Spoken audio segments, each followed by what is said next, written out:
the objectives, I knew that, okay, wow, this is a whole lot. There's so many things she wants, and that's because she knows that these things are important, and she wants us all to get them. She wants us all to get the best. She wants us to get the best out of it. So I have given it this topic so that we can give it a deeper a deeper focus. I've looked for a way to tie everything that we will be discussing into one presentation, and this is it. So let's go on. So today we're talking about beyond appearances, owning your worth, and I'm really excited to take you through this. Now, the first thing I want to say to you, of course, I know that this quote is not strange. I'm sure you've seen it. I'm sure quite a number of us actually know this quote, but it's the foundation of everything we're going to be discussing today, and that's why it's in the presentation. Now, it says, a good woman is hard to find and worth far more than diamonds. A good woman is hard to find and worth far more than diamonds. Now, do you know that when I read this particular quote, when I read this, one thing that jumped at me, or one thing I saw, was that the worth of the woman was not tied to the things she had, her status, or anything external. It didn't. The criteria of calling this good woman, or calling this woman a woman that is worth far more than diamonds, was not based on anything she had actually acquired externally. It says a good woman, and that statement, good woman, speaks to substance. It speaks to what happens on the inside. It actually speaks to the core of her being, like who she really is. And so that thing struck me, and honestly, it just fits. Like it's good. It's almost 100%. It's 100% perfect to serve as the foundation of our discussion today, because it just ties everything together. As I saw it, I'm like, this is actually it. That your worth is, first of all, not attached to whatever it is you have on the outside, whatever thing you feel you've achieved. It's about a person. It's about you. It's about your substance. It's about what makes you you. And this quote, let me say, these words are actually we're going to be opening them up, and so you would see the different aspects and understand why this thing is like this. You'd actually understand why it is saying what it's saying. So, two things I want you to pay attention to. Number one, when it says a good woman, it's saying that, number one, it's not just any kind of woman, but number two, it's also talking about the kind of woman that it is. And number two is saying her worth is far more than diamonds. So our worth is tied to who the woman is and not what she has. Now look at this.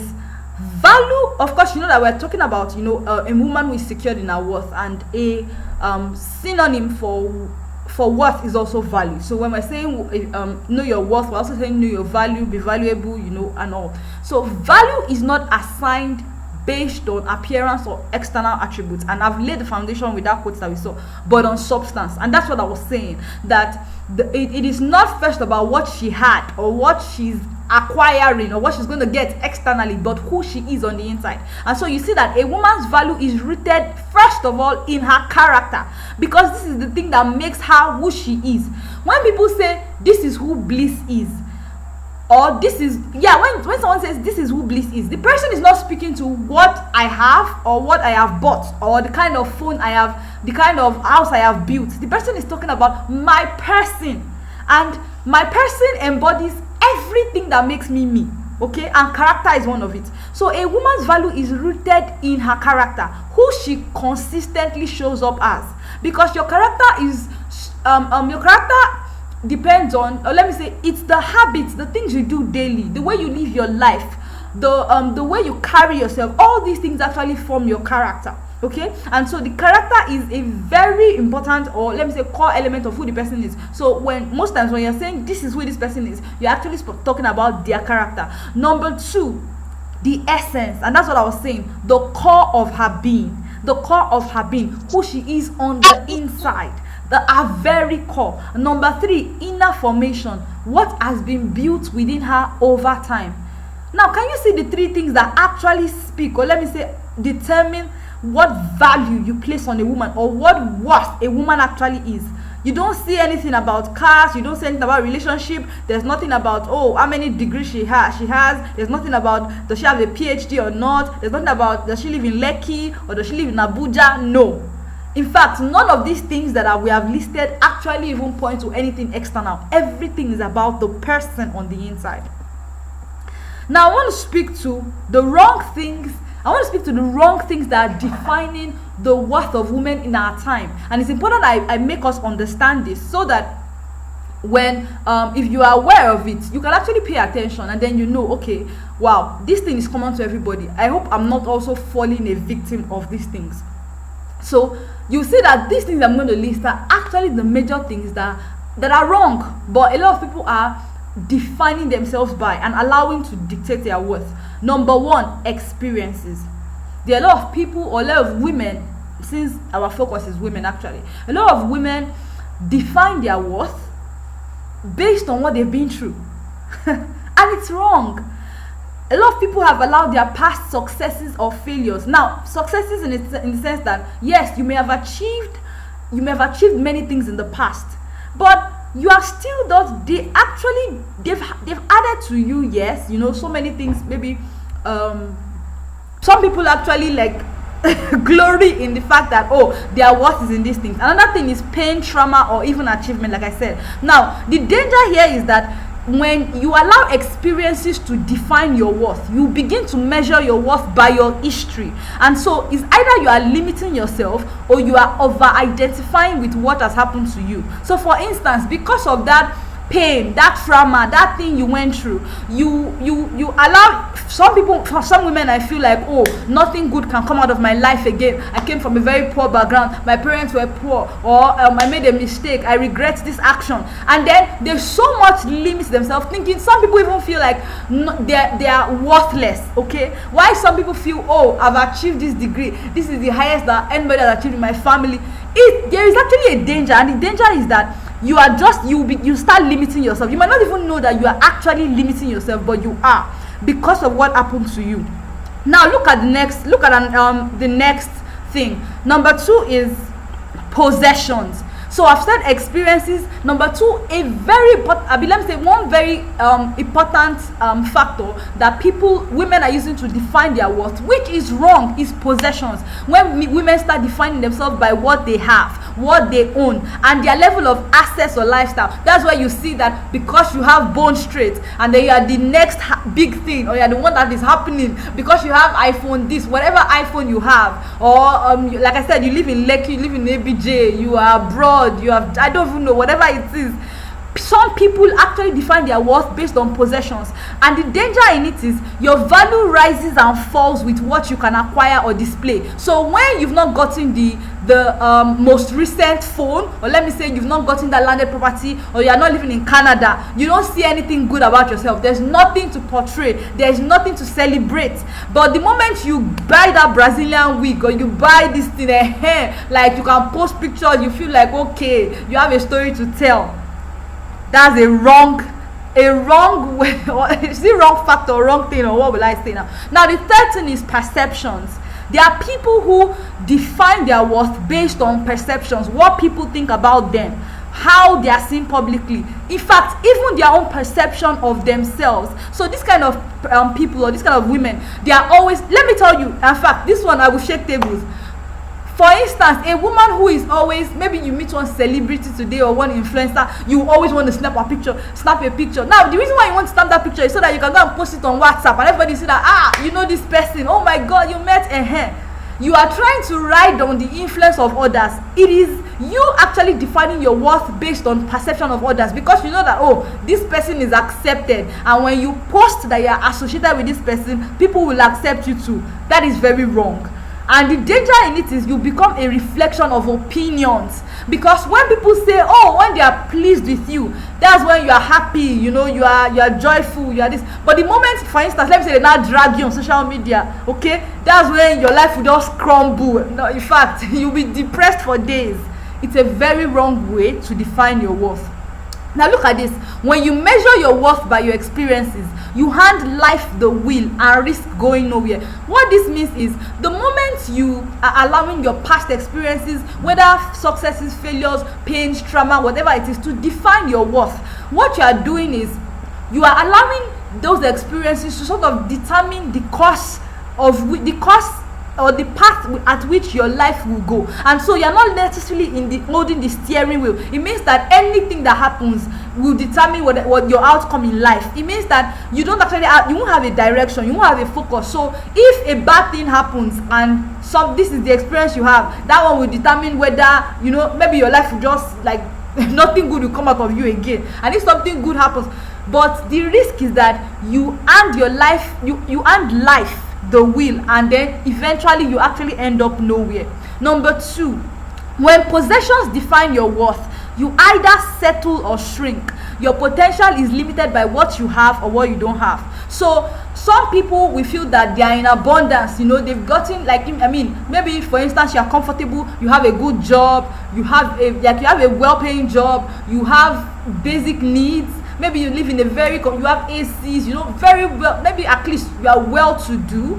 There's a way that you can put a cap, put a limit at which, to the things you can actually achieve, because you won't see any need to strive for more. You won't see any need to go for more. You won't see any need to strive to become much more. And even when you don't have so much, if you define yourself by the fact that, your account balance is empty, there's a way that you also shrink. You limit your potential, because you will not see the big things that people are doing as something you can do, because you feel like, my account balance is empty, I don't have the resources, I can't do anything good, I can't do exploits, I can't do anything in this life.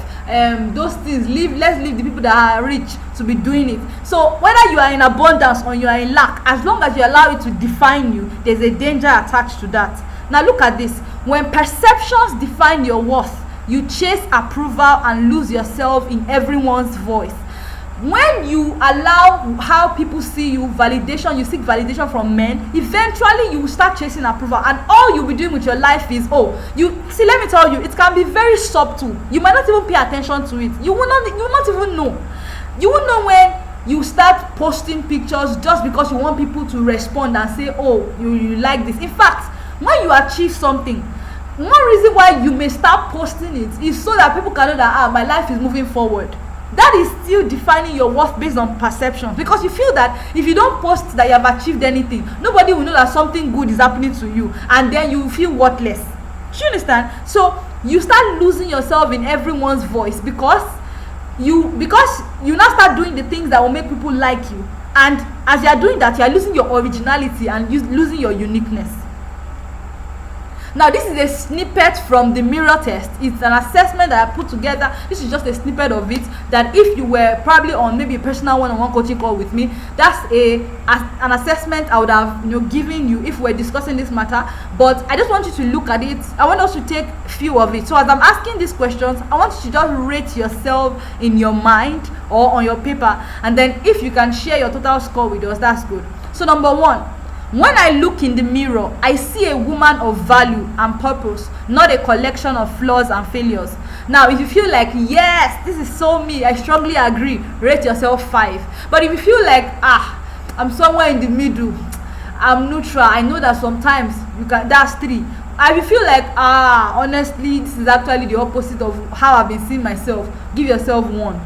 Number 2, I make decisions based on what God says about me, other than what others think. I want you to rate yourself. Ensure you are rating yourself in your mind or on paper, because it's a very good assessment for you. And like I said, it will actually make you see, it will give you an insight into how you are. Something probably, in fact, to give you insight into what you've not been paying attention to. Number 3, I am aware of the habits, relationships, and things that pull my attention from who I am called to be. Okay, so rate yourself 1 to 5. 5 strongly agree, 1 strongly disagree. Number 4, I accept myself, including my past, my process, and my imperfections, without needing to earn God's love. Okay, rate yourself as well. Number 5, when society defines beauty, I feel confident in my identity to resist the pressure. So go ahead and rate yourself as well. 2 more. Number 6, I have a sense of what I am on this earth to do, to be, and to give. 5, if you feel like, yes, I do, I know it. 1, if you feel like, I don't know at all. In fact, I'm confused. Okay. Number 7, I believe that my worth is not tied to my productivity, appearance, and what others think of me. So rate yourself again. 5, strongly agree. 1, strongly disagree. If you are in the middle, rate yourself. And then if you want to share your score in the chat, you can share your score. But because of our time, I will move on. Please, ma'am, just let me know when my time is up, so that I can just wrap up and keep to time. Now, I have talked about the wrong things or the wrong ways that women have defined themselves, particularly in our generation. And we are here so that we will not fall into that trap. So how exactly can we now correct the foundation? How can we correct these things? How can we ensure that we don't join the masses, or let me say the women who are defining themselves by things that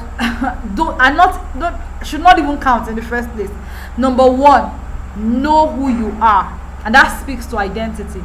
Know who you are. Can you see that I didn't say know the kind of phone you have bought, or know your account balance, or know if you are in a relationship or not, or know the guy that likes you? No. Number 1, know who you are. Know your sense of self. What is your sense of self? What is that internal definition of who you are? If we take away the makeup, who exactly are you? If you didn't have that degree, you didn't have that BSc or MSc, who can you say you are? If you've not traveled to this country, that country, in fact, if you were not stewarding the assignment you are stewarding, that's if you have like a ministry or a vision or something, who exactly are you? Who are you at the core of your being? Because if this is unclear, every other thing will become unstable. And that's why this is actually the foundation. Know exactly who you are. Know who you are and know whose you are. Identity. Number 2, you have to know why you are here.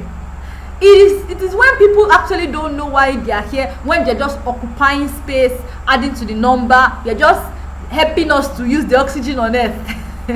That's when you start doing many other things with your life, because like you wake up in the morning, you don't really have it. And you know, let me tell you one thing. Most times when people are done with school, like higher institution, once they graduate like this, you know that they lose that rhythm. Like, you know, when you were in school, there was a rhythm, go to class and all. The moment you're out of school, it just feels like some people don't have anything they're pursuing again in this life, because you just wake up, you don't know what to achieve. And that's why you can spend all day on maybe social media, or you can just be gisting, watching seasonal movies, because then you don't know why you are here. You're not chasing it. If you know why you are here, you'll be doing something every day to achieve that objective or to fulfill that purpose. Every day you will do something about it. So what is the reason for your existence? What is that meaning that is attached to your life? What's the contribution that you are designed to make? It is purpose that gives direction to identity. Now you will see how all these things actually contribute to a woman's worth. We are still going there, but we are correcting the foundation. You have to know why you are here. You can't add to the number. Don't join us to just take in the oxygen. Don't join us to fill the space. Please, do you understand? Let me tell you something. The fact that you are here, it means that heaven is defending your stay on earth. Like, heaven knows that this woman is here for a time like this. She's here on purpose, for purpose. So heaven is defending the fact that you still have to be here. You must be here. So don't allow heaven's defense to be in vain. Know why you are here. Number 3, you have to know where you are headed, and that speaks to legacy. What's the kind of impact you want to leave behind? Let me tell you the mistake that many of us make. When we talk about legacy, we think that legacy is something you start building in your 60s. No. As I am now, I'm building my legacy. Because anything I'm building now, I'm building it to last for generations. I'm not building anything with the mind that I'm going to close it down in the next 3-4 years. No. I'm building it now. Fine. It might still be at the starting stage, but I am working towards this thing still being there for generations. Of course, it will have expanded, it will have gotten bigger, but that's what legacy is all about. That's what. So don't wait till you are 60. Don't say I'm still 20. Why am I writing on legacy? We're not dying now. Legacy talks about the impact you want to leave behind. It talks about the lives you've actually touched, the people you've impacted, the long-term effect of your life. Men and women of God who you hear about that have died, they left a legacy. That's why you know about them. You read their books, you watch their sermons, you hear about their lives. You might not even have met them, but you heard their story. That's a legacy. You met their children that are doing well and carrying on that vision. That's a legacy. What is it that you are going to birth that will continue because you existed?